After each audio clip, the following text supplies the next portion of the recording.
खुलुमबाय बेयो बड'लेण्ड इंखं टेलिभिजन दिनै 2025 शुक्रबारखालि सानसेनि बरादखौ नोंथांमोननि खाथियाव लाबोदों आं सदानन्द दैमारिया।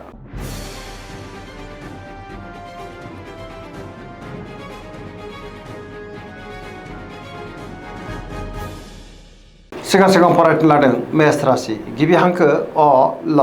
दिनैनि साना जोबोर मोजां, गोसोखौ दिनै जोबोर गोजोननाय मोनगोन। सोरजोंबा बाख्नायजानोबो हागौ। सुथुरखौ दिनै गोरलैयैनो फेजेननोबो हागोन। मावनो लानाय खामानिफ्रा दिनै गोरलैयैनो मावफुंजानोबो हागौ। गोसोनि साननायफ्रा मोगथाङाव जाफुंगोन। देहाया दिनै मोजाङैनो थागोन। बहानिफ्रायबा हरखाबै मोजां खौरांबो मोननो हागौ। रांखावरियाव दिनै जोबोर मोजां होनजायो। गोबां धोन आरजिनोबो हागोन आरो आयाबो बांनो हागौ। बेफार फालांगियाव जोबोर मोजां मुलाम्फा मोनगोन। न'खराव बिसि फिसायनि गेजेराव अननानै फैगोन। बिदा फंबायनिफ्राय हेफाजाबखौ मोननो हागोन। गोसोनि बोलोआ बांनो हागौ। समाजाव बयजोंबो मान होजागोन। लाइमोनफ्रा गावबा गावनि गोसोनि साननायफोरखौ दिनै फोरमायलायनोबो हागोन। फरायसाफ्रा दिनै फरायनायाव गोसो दुंखांगोन आरो मोजां फिथाइ मोननोबो हागोन। बहाबा हान्थियोब्ला दिनै जोबोर मोजां आरो मोजाङैनो हान्थिनोबो हागोन। पजिटिभ एनार्जिनि गोहोम गोग्लैगोन।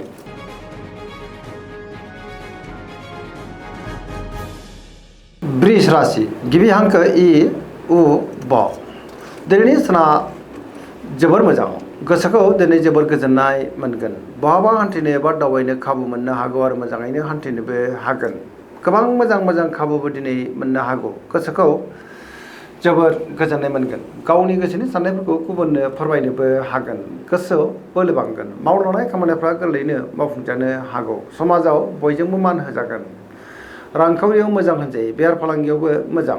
गोबां धोन आरजिनोबो हागोन आरो आयाबो बांनो हागौ। न'खराव बिसि फिसायनि गेजेराव अननानै फैगोन। जायखि खामानि मावा मानो दिनै मोनफ्रोमबो खामानिखौनो गोरलैयैनो मावफुंलांनो हागोन।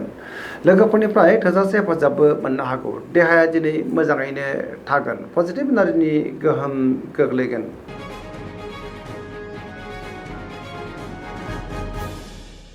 मिथुन राशि गिबि हांखो क स। दिनैनि साना जोबोर मोजां, गोसोखौ दिनै जोबोर गोजोननाय मोनगोन। पजिटिभ एनार्जिनि गोहोम गोग्लैगोन। मोनफ्रोमबो बिथिङावनो जाफुंसारनो हागोन। गियाननि आंखाल जानाय नङा। गोसोनि साननायफोरा दिनै मोगथाङाव जाफुंगोन। गोसोआव जोबोर गोजोननाय फैगोन। देहाया मोजाङैनो थागोन। रांखावरियाव मोजां होनजायो। आयाबो बांनो हागौ। बेफार फालांगियाव जोबोर मोजां मुलाम्फा मोननो हागोन। न'खराव बिसि फिसायनि गेजेराव अननानै फैगोन। समाजावबो मान मोननो हागोन। गोसोनि बोलोआ बांगोन। सोरबा लोगोनिफ्राय हरखाबै मोजां खौरांबो फैनो हागौ। गुबुननि थाखाय दिनै गोबां मोजां खामानि मावनानै होनोबो हागोन। बहाबा थाङोब्ला दिनै जोबोर मोजां आरो मोजाङैनो हान्थिनोबो हागोन। लाइमोनफोरनि गोसोआ दिनै जोबोर खुसि जागोन आरो गावबा गावनि गोसोनि साननायखौ फोरमायलायनोबो हागोन। पजिटिभ एनार्जिनि गोहोम गोग्लैगोन।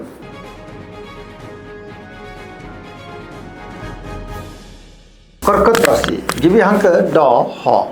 दिनैनि साना मोजां आरो गाज्रिनि गेजेरजोंनो बाबेनलांनो हागौ। गोसोआव गोनो गोथो साननायबो फैनो हागौ। गावनि गोसोनि साननायफोरखौ दिनै गुबुननो फोरमायनो गोब्राब जागोन। माबा नङा मोनसे जेंनाजों मोगा मोगि जानांनोबो हागौ। सोरजोंबा एना एनिबो जानो हागौ। गोसोनि साननायफ्रा गोरोबलायाबो जानो हागौ। नेगेटिभ साननाय फैगोन।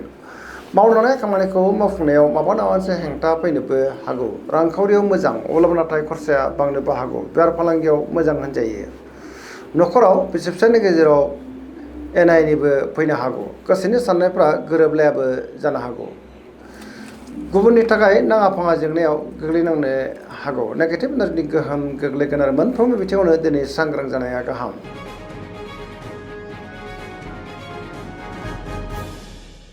सिंह राशि गिबि हांखो म ट। दिनैनि साना जोबोर मोजां, गोसोआव बोलो बांगोन। गावनि गोसोनि साननायफोरखौ दिनै गुबुननो फोरमायनोबो हागोन। पजिटिभ एनार्जिनि गोहोम गोग्लैगोन। मावनो लानाय खामानिफोरखौ दिनै थि समावनो आरो गोरलैयैनो मावफुंनो हागोन। सोरबा लोगोनिफ्राय हरखाबै मोजां खौरांबो फैनो हागौ। बहाबा दावबायनो एबा हान्थिनो खाबु मोननो हागौ आरो मोजाङैनो हान्थिनोबो हागोन। रांखावरियाव जोबोर मोजां होनजायो। बेफार फालांगियावबो दिनै जोबोर मोजां मुलाम्फा मोननो हागोन। गोसोनि साननायखौ गुबुननो फोरमायनोबो हागोन। न'खराव बिसि फिसायनि गेजेराव अननानै फैगोन। समाजावबो बयजोंबो मान होजागोन। गुबुननि गोसोखौ दिनै गोरलैयैनो बोनोबो हागोन। देहाया मोजाङैनो थागोन। गोसोआ दिनै जोबोर खुसि जागोन आरो गावबा गावनि गोसोनि साननायफोरखौ लाइमोनफ्रा फोरमायलायनोबो हागोन।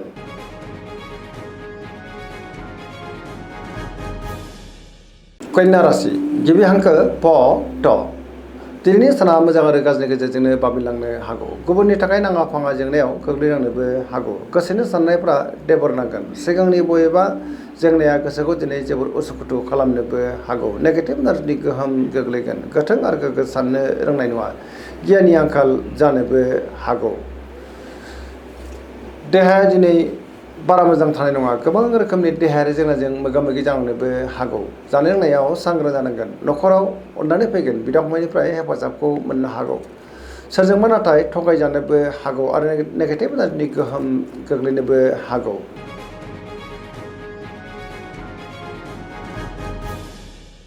तुला राशि गिबि हांखो र ट दिनैनि साना मोजां आरो गाज्रिनि गेजेरजोंनो बाबेनलांनो हागौ। गोसोनि साननायफोरा देबर नांगोन। गावनि गोसोनि साननायखौ दिनै गुबुननो फोरमायनो गोब्राब जानोबो हागौ। मावलांनाय खामानिखौ मावफुंनो हायोब्लाबो माबा नङा मोनसे गोरोन्थि जालांनोबो हागौ।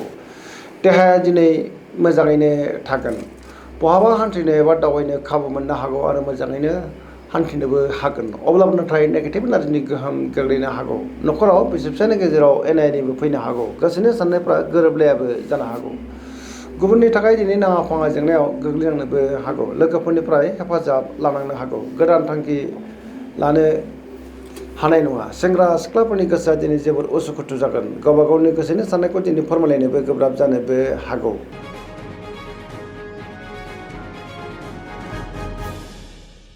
वृश्चिक राशि गिबि हांखो न स दिनैनि साना जोबोर मोजां। समाजाव लोगो लेवा बांगोन। गोबां मुंदांखा सुबुंजों दिनै लोगो मोनज्लायनोबो हागौ। पजिटिभ एनार्जिनि गोहोम गोग्लैगोन।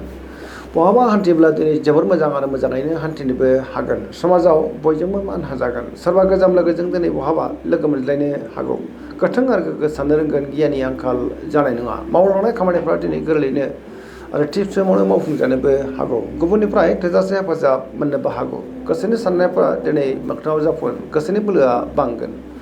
समाजावबो मान मोननो हागोन। न'खराव बिसि फिसायनि गेजेराव अननानै फैगोन। रांखावरियाव मोजां होनजायो। अब्लाबो नाथाय खरसाया बांनोबो हागौ। बेफार फालांगियाव मोजां होनजायो। देहाया दिनै मोजाङैनो थागोन। गुबुननिफ्राय थोजासे हेफाजाब मोननो हागौ आरो फरायसाफ्रा फरायनायाव गोसो दुंखांगोन आरो मोजां फिथाइ मोननोबो हागोन। लाइमोनफोरनि गोसोआ दिनै जोबोर खुसि जागोन आरो गावबा गावनि गोसोनि साननायफोरखौ फोरमायलायनोबो हागोन। सरासनस्रायै दिनै साना जोबोर मोजां आरो मोजाङैनो बारग'लांगोन।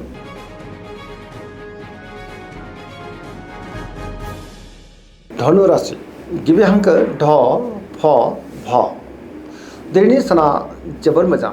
गोसोखौ दिनै जोबोर गोजोननाय मोनगोन। सोरबा गोजाम लोगोजों दिनै बहाबा लोगो मोनज्लायनोबो हागौ। गोसोआव गोथों आरो गोग्गो साननाय फैगोन। गियाननि आंखाल जानाय नङा। गावनि गोसोनि साननायफोरखौ गुबुननो फोरमायनोबो हागोन। माबा नङा मोनसे मोजां खौरांबो फैनो हागौ। गोसोनि साननायफोरा दिनै मोगथाङाव जाफुंनोबो हागौ। रांखावरियाव मोजां। बेफार फालांगियावबो दिनै जोबोर मोजां मुलाम्फा मोननोबो हागोन। गोबां मुंदांखा सुबुंजों दिनै बहाबा लोगो मोनज्लायनोबो हागौ। समाजाव बयजोंबो मान होजागोन। बहाबा हान्थिनो एबा दावबायनो खाबु मोननो हागौ आरो मोजाङैनो हान्थिनोबो हागोन। देहाया दिनै मोजाङैनो थागोन।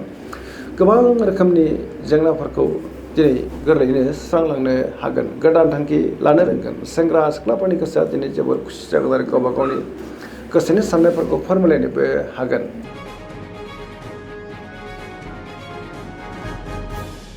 मकर राशि गिबि हांखो ख ज दिनैनि साना जोबोर मोजां।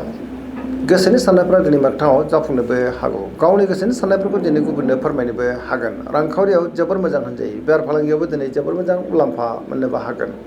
गोबां मोजां मोजां खाबुबो दिनै मोननो हागौ। गोथों आरो गोग्गो साननो रोंगोन। गियाननि आंखाल जानाय नङा। गुबुननि गोसोखौ गोरलैयैनो बोनोबो हागोन। लोगोफोरनिफ्राय थोजासे हेफाजाबबो मोननो हागौ। गोदान थांखि लानो रोंगोन। सेंग्रा सिख्लाफोरनि गोसोआ दिनै जोबोर खुसि जागोन आरो गावबा गावनि गोसोनि साननायफोरखौ फोरमायलायनोबो हागोन। न'खराव बिसि फिसायनि गेजेराव अननानै फैगोन। बिदा फंबायनिफ्राय थोजासे हेफाजाब मोननोबो हागौ। फरायसाफ्रा दिनै फरायनायाव गोसो दुंखांगोन आरो मोजां फिथाइ मोननोबो हागोन।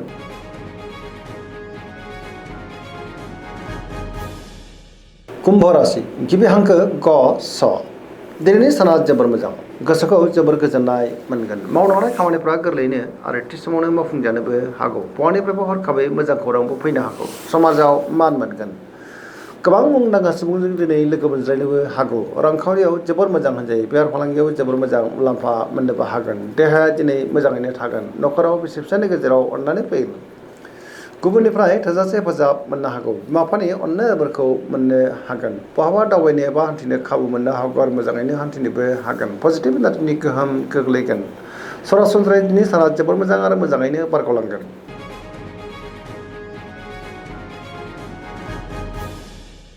मीन राशि गिबि हांखो ड स।